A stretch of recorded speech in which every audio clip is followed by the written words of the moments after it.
Tagalog. Filipino version po ng ating proklamasyon.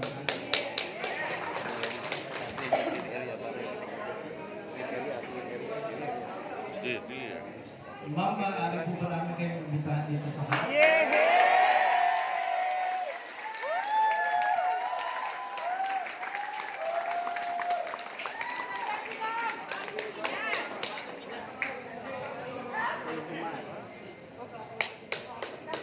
Ako po ngayon ang sertipiko ng canvas ng mga boto at proklamasyon ng nanalong kandidato bilang gobernador ng lalawigan noong Mayo 12, 2025, pambansa at lokal na halalan sa Parliament ng Bar 512.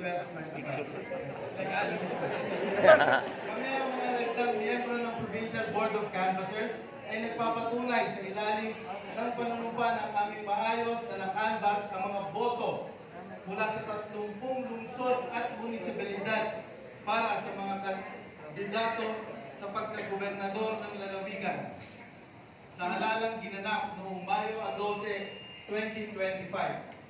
Kalakip at bahagi ng dokumentong ito ang talaan ng mga boto kada lungsod, munisipalidad na nakuha ng bawat kandidato para sa nasabing posisyon.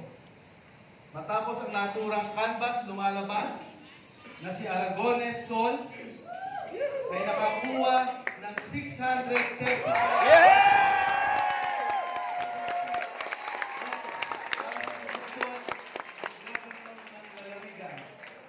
siya ang may pinakamaraming boto na legal na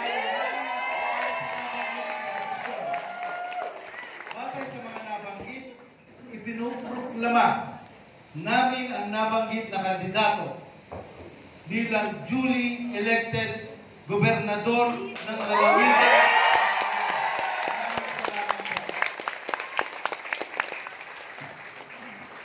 Ikaw na mismo!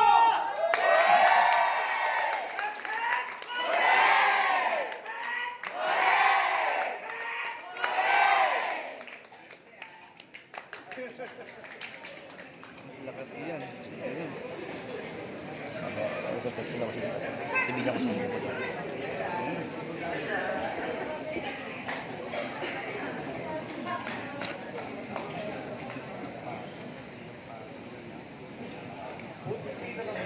Kung nais kong magbigay ng mensahe kahit sa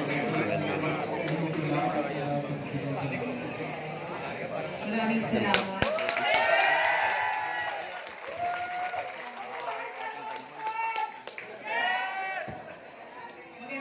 Magandang hapon po sa inyong lahat. Naniniwala ako na may mga bagay na kailangan magtapos dahil may mga bagay na kailangan magsimula. Kailangan magtapos ng labanan sa politika dahil kailangan na magsimula ang pagkakaisa at pagsasama-sama para sa lalawigan ng Laguna. Sa lahat po na nandito ngayon, iba-iba man ang kulay at partidong ating pinagulan. Pero simula sa araw na ito ang hudyat na magsasama-sama na po tayo para sa kapakanan ng mga kababayan. Congratulations sa aking magiging Vice Governor J.M. Habang gusto rin po pasalamatan ng aking kaibigan, naging matalik na kaibigan na nakasama sa pangangampanya at mananatiling kaibigan, P.V. Perez.